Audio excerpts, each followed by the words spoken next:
Put down the magazine. You're at the card pull. Pay attention. I'm still. I'm Kyle. And today we are finishing up our set review of Commander 2014, and that means it's set review time. Yes, it is indeed, and you can take a look back if you missed any one of our previous videos about this set.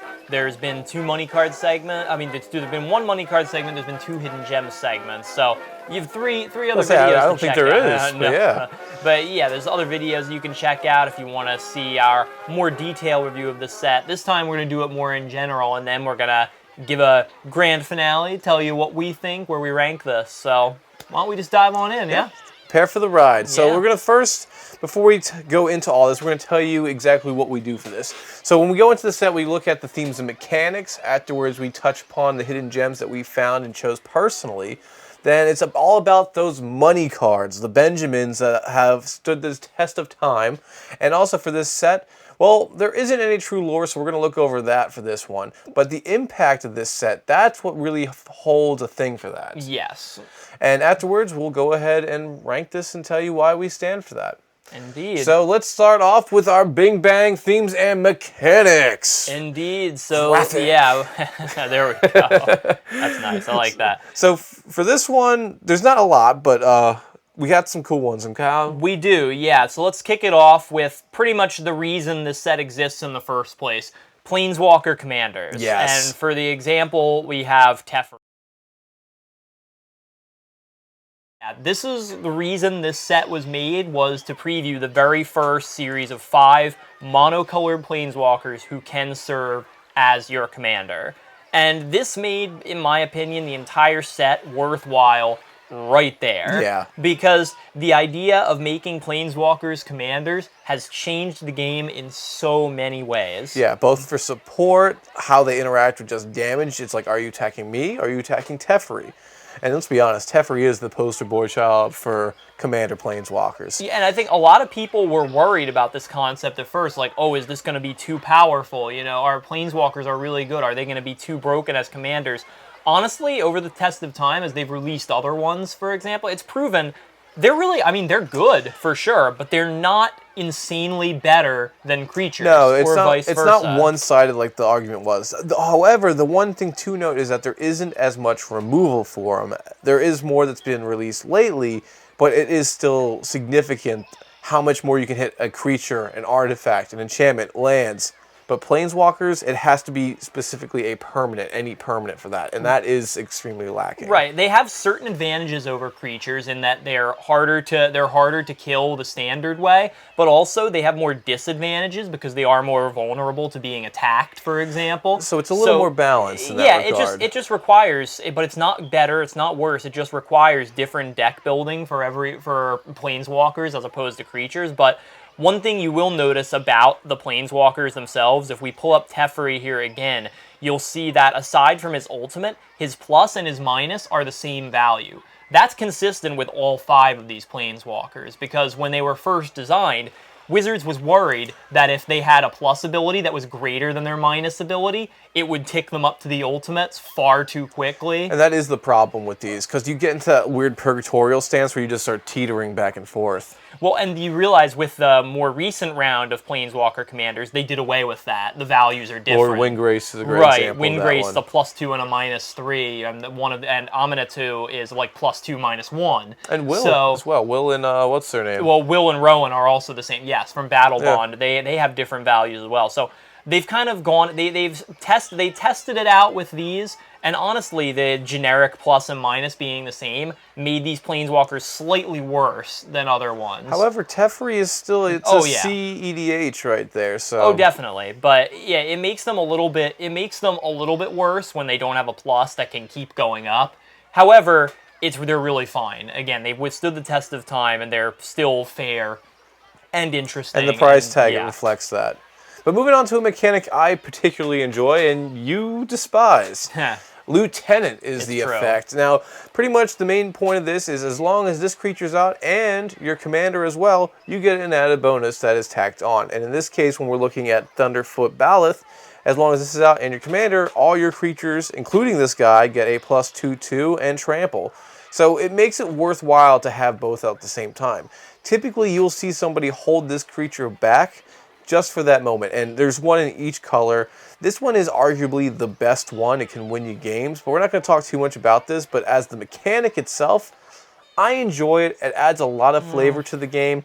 They did change this keyword up later to being, what's that white one that makes it so stuff's indestructible? Yeah, well, that was, I think this was from an earlier set. It didn't have the lieutenant keyword, but it basically gave your commander so indestructible. reverse. It wasn't another keyword. It's more or less a stylization of that. It was kind of a similar thing. It would probably have been, it would be categorized as that if they reprinted at some point. So yeah, there are a couple other cards like that too, but I think that overall the lieutenant mechanic was kind of a miss for me, at least, because a lot of creatures give similar effects without me having to jump through extra hoops. And that's a fair point. I would have liked something a little bit stronger from the lieutenant mechanic. Just something that's like, all right, it has an effect while it's out, but when your commander's out, this is what happens. Like, we see stuff that has threshold, like it does this, but when this is happening, bam, you get the value that you really want. They've made a new round of them recently that were better than the original attempts, but still not all that great. Most of these cards are just not good enough for me to care. Well, you have a particular standard, and I have a better standard, and I think they're okay. Well, we'll see. But like Thunderfoot Ballast, some of them are just so good and over the top that they're worth considering. So, and that's fair. Yeah. I can respect that. Now, moving on to our third and final mechanic here, Kyle. Yes, the offering cards. Now, these were new in this set. We didn't really talk about any of them, so here's an example. Intellectual Offering.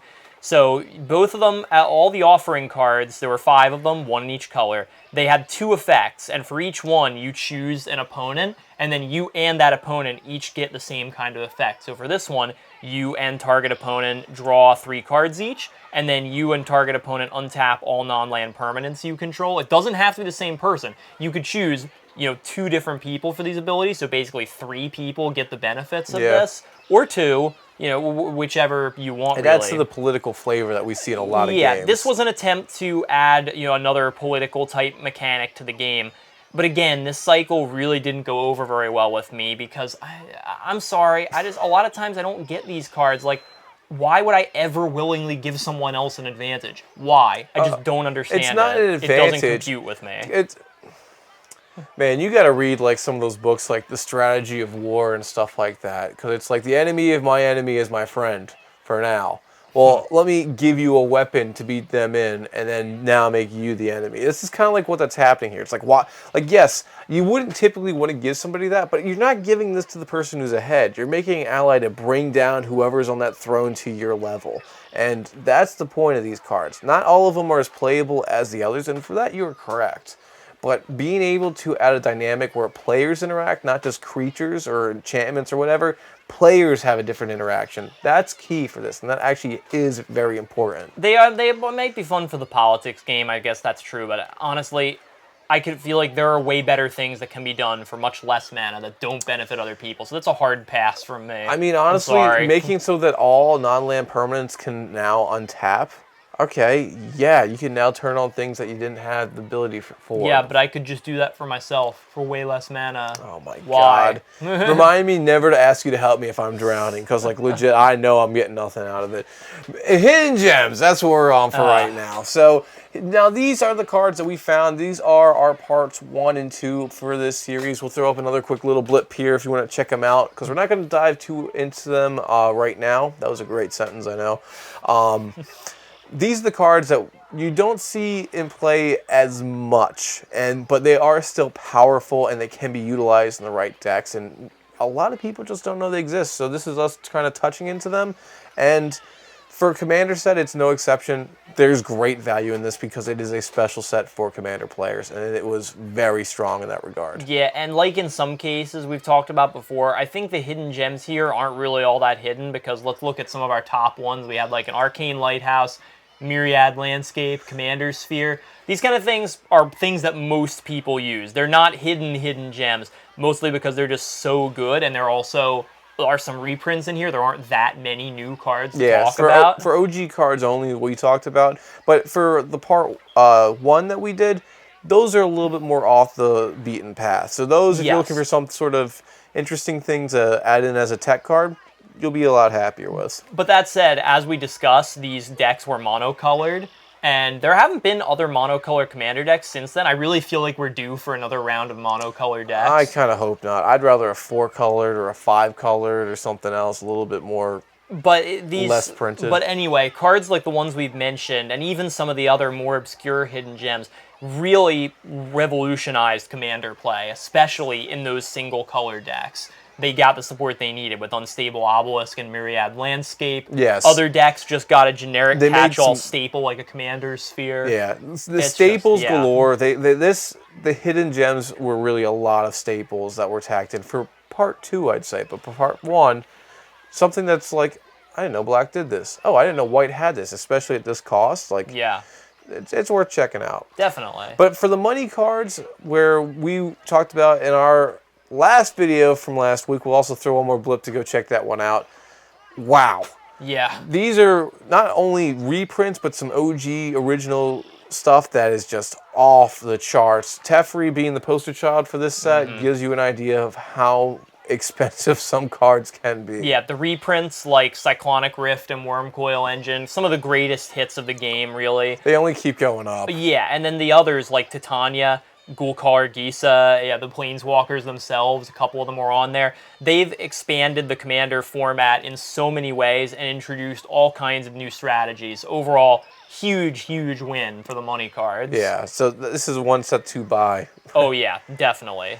Now, we don't really have any lore for this set per se. Well, a little bit. I can talk a little tiny bit about it. There's no set storyline or anything like that, but if you look at pretty much all the legendary cards, almost all of them were attempts to revisit old characters who had not gotten the cards yet. For example, before they made the Teferi Planeswalker in this set, Teferi had just been a legendary creature because he was the original Teferi creature. The mage, yeah. Was printed, Mage of Zhalfir, was printed in Time Spiral, which by story standards, he was a Planeswalker, not a creature, but they hadn't come up with the Planeswalker card yet. That's funny. So they didn't know how to depict something like that. So it's giving homage to Teferi what had Temporal happened. Archmage is showing Teferi at the height of his power.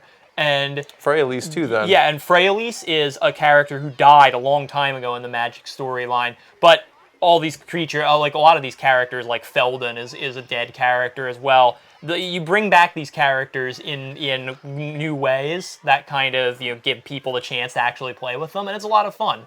They introduced new characters too, like Duretti was a new character in this Commander set who actually broke out of just the supplemental set and became a huge important force later on, along with Nahiri, because remember, she was the mono-white Planeswalker. And fighting Sauron. Yeah, so... All right, so yeah, I guess there was a little bit more to it than that. There is a bit of story here, not a ton, but yeah, and then there are cards like Gisa and Geralf getting their first appearance here. Yeah, because later on, big forces in Strahd mythology. So yeah, really cool set overall. The devious duo, more or less. But now on to the impact. Now, taking this with a grain of salt, all Commander sets have a decent impact just for in Commander alone. So how would this go beyond a regular set for you then? Well, I mean, we take it for granted now because they exist, but Planeswalker Commanders. All right. I know we keep going back to that, but that was huge. Even outside of that, though, this set completely changed the ways that we play the game for a lot of reasons that I've already stated. Yeah. It's just, all kinds of new staples that we now would never imagine playing without. And it's, oh my goodness, so much. And card design, even outside of the realm of what we see in Commander, it has affected other sets as well. Because they see, all right, this is something that's very strong here. Well, let's try this in a different crowd and see how this goes. So they have used this to experiment in other fields. Yeah. Not in the sense like we see with future sites, they're not going ahead and breaking the color pie, but they're trying to take a little bit of a baby step outside of seeing like, all right, how does this go for red having better artifact control, or blue being able to interact with proliferating a little bit more, like, or once proliferating. Right, and the thing that I would also like to note is a lot of the times when you buy the Commander Precon decks, and if you just play them out of the box, they're not really all that great. This was the best one, in my opinion, because like at least 3 out of 5 of these were amazing right out of the box. So like for the time, the time. So that's something alone that makes them worth considering. I'm just gonna say great value here. The one set did have Atraxa. I know the other ones didn't necessarily hold the weight that Atraxa did, but Atraxa compared to these, I don't know. It's contendable. It is, but yeah, I mean, just playing them out of the box. I mean, the blue deck, the red deck, and the green deck were all amazing just from starting, pretty much. The white one and the black, well, the white one was the worst of the bunch. The black one was okay, because Ob Nixilis is a weird sort of planeswalker, his original incarnation anyway. Yeah. But yeah, so they were great just to play, even without tuning them up at all. I'm interested, actually. I want to do a poll for this one to see if you would say this is the strongest out of the box commander set, because I know we originally did have Animar. Boom, is this the strongest out of the set? OG, not messing with it kind of play, because Animar was a very strong commander, and that deck right out the gate was very strong. Derevi was very strong as well. Derevi's the bird. Derevi, yeah. That was a really strong one. Rune, I mean, they're all decently strong. They have different kind of things that came out solely for this one. So I don't know if this would be, per se, the strongest as is. I think it probably was, mostly by virtue of it being monocolored. You don't mess around with any kind of color restrictions. Yeah, but also we ended up having, like, Cultivate as a commander original card. Mm-hmm. So, like, having something like that, being like, all right, now this gives you something like this. You can go tutor because it was multiple colors. See, I don't know. I want to agree with you, Kyle. Don't get me wrong, but I don't know if you're right on this one. Well, I think we should probably just decide, where do we rank this? All right, so Kyle. All right, where do you rank this? Yeah, so again, just to explain where we go with this, we usually rank things from a scale down from bronze all the way at the bottom, then we go up to silver, gold, and platinum for the very pinnacle of achievement in terms of Magic. Yes. And thanks. I know we kind of did that out of order, Jason. Thanks for getting us that graphic real quick. But all right, so drum roll, please. I mean, yeah, it's no surprise to anyone that this set gets a platinum rating from me. So I feel like if you've been following my comments all along, you would have figured that out. You were very subtle. Yeah, I don't know. the idea of Planeswalker commanders alone make this worth a platinum rating for me. All the other things were just icing on the cake, and there was a lot of it. There was a lot of good stuff in this set. There really was. But too much icing makes the cake ruined. It's just way too sweet. Icing's the best part. Not the best. The filling is the best part. I don't know about that. But it just poll. No, I'm kidding. It made the game infinitely more fun, made all kinds of new strategies and combinations possible. Plus, a lot of the new cards were super sweet. There were some great, much-needed reprints. All in all, a big home run on this set, in my opinion. That's a fair opinion, if it was right. But no, it is a platinum set. I'll give it a platinum rating as well. Hey, we agree on something. It did push the commander sets forward to being more and more aggressive. They've now learned, like, all right, we don't have to worry about cards being able to be more compared to standard or mono. We can go a little bit more broad in the spectrum because it's not affecting those formats. So we can make something a little bit more special for these guys. And I think, so the first commander set, they were very rigid and stiff with what they made. Yes. And we've seen the progression as stuff comes out.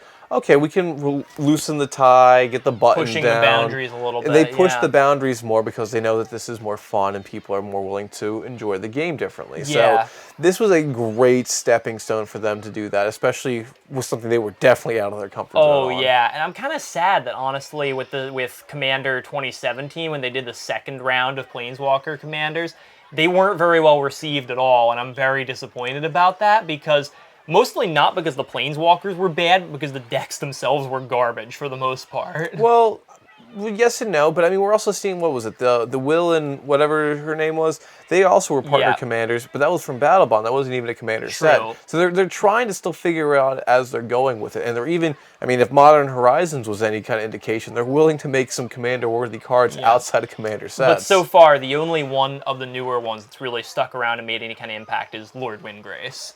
For obvious reasons. He's pretty good. Yeah, he's got an awesome name. Yeah, but anyway, I think that's about our pool time for today. It is. You don't want to get too pruny. So that will conclude all the set for our Commander 14. We're going to go back into the regular kind of styles of sets that are old and, well, even older. But if you're interested to see how we use any of the hidden gems and stuff in our decks, check out our Tapped Out, or you can ask us on social media.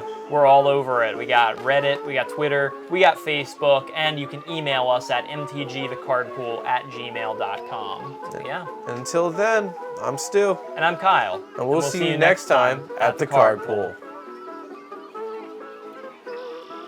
great set. I can't get enough of that. Yeah, I could tell. I know. So good.